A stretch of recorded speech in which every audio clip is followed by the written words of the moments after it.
ایسا دن جس دن زمین کانپ اٹھے گی، آسمان کانپ اٹھے گا، نہ عرش باقی رہے گا نہ فرش باقی رہے گا، انسان ڈر و خوف سے کانپ رہے ہوں گے۔ السلام علیکم ورحمۃ اللہ وبرکاتہ۔ ایک ایسا دن جب سب لوگ اپنے شیڈیول کے مطابق سب کام کر رہے ہوں گے، سورج ڈھل جائے گا اور سب لوگ دوسرے دن کی تیاری کریں گے۔ جو دکاندار تھے وہ دکانیں بند کر کے گھر آئیں گے۔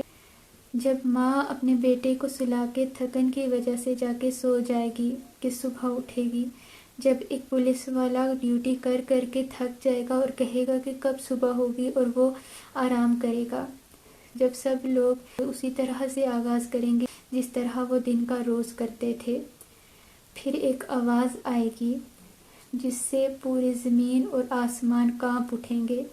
وہ ایک ایسی آواز ہوگی کہ جو ماں اپنے بیٹے کو تھوڑی دیر پہلے دودھ پلا رہی تھی، جو ماں اسے چاند کہہ رہی تھی اور اس کا ماتھا چوم رہی تھی، وہ اس کو پھینک دے گی کہ مجھے بچا لے میرے رب، اس کو بھی مار دے۔ انسان کا دل تو ہے ہی بہت کمزور نا۔ اس دن پہاڑ اپنی جگہ سے ہل جائیں گے، جو دریا بہہ رہے ہوں گے وہ رک جائیں گے، جو زمین و آسمان ہوگا وہ سب ختم ہو جائے گا، جو لوگوں نے گھر بنائے ہوئے ہیں، اتنی شوق سے تعمیر کر رکھے ہیں، وہ اپنی آنکھوں کے سامنے ملیاں میٹ ہوتے دیکھیں گے، جو بادشاہ ہوگا وہ اپنا تخت کو ختم ہوتے دیکھے گا۔ سب لوگ ادھر ادھر بھاگ رہے ہوں گے کہ ہم کسی طرح سے بچ جائیں۔ وہ ایسا دن ہوگا کہ ماں کو بیٹے کی فکر نہ ہوگی، بیٹے کو اپنے باپ کی فکر نہ ہوگی۔ سب کہیں گے کہ میں اللہ اس سے نہیں جانتا، تو مجھے بچا لے، تو مجھے اپنی حفاظت میں رکھ، میں اور کسی کو نہیں پوچھتا کہ کوئی میرے ساتھ ہے یا نہیں ہے۔ وہ اتنی دردناک آواز ہوگی جب سب لوگ مر جائیں گے، پھر اللہ تعالیٰ فرمائیں گے کہ کون باقی؟ تو آواز آئے گی کہ میکائیل اور جبرائیل باقی۔ تو اللہ تعالیٰ کہیں گے یہ بھی مر جائیں، تو عرش کانپ اٹھے گا، یا اللہ ان کو تو باقی رہنے دے۔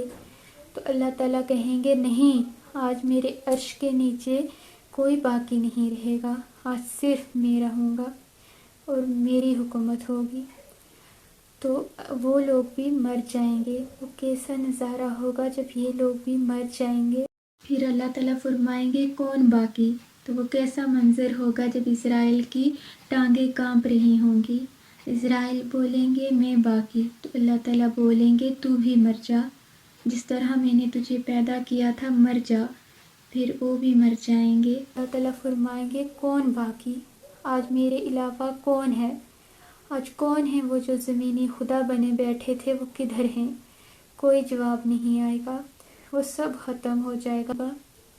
ہم لوگ دنیا میں اتنا کھو چکے ہیں کہ ہم لوگوں کو قیامت یاد نہیں ہے۔ نبی پاک نے اس کے آنے کی ہم سب کو بتایا ہوا ہے، نبی پاک نے اس کے آنے کی ہم سب کو اطلاع دے رکھی ہے، ہم سب کا ایمان ہے کہ قیامت آنی ہے، لیکن اس کی کوئی تیاری ہم نہیں کر رہے۔ جس دن ماں، باپ، بہن، بھائی، جس رشتے کے پیچھے ہم آج بھاگ رہے ہیں وہ رشتہ ہمارے کسی کام نہیں آئے گا۔ اللہ پاک تب فرمائیں گے اب کون رہ گیا ہے؟ اب کوئی ہے میرے علاوہ؟ اب کوئی ہے؟ نہیں، تب کوئی آواز نہیں آئے گی، کیونکہ تب صرف اللہ پاک رہیں گے اور کوئی چیز اس دنیا میں باقی نہیں رہے گی، سب چیز فنا ہو جائے گی، یہ سب چیزیں فنا ہونے والی ہیں۔ اللہ پاک ہم سب کو قیامت کے دن کی تیاری کرنے کی توفیق عطا فرمائے، آمین۔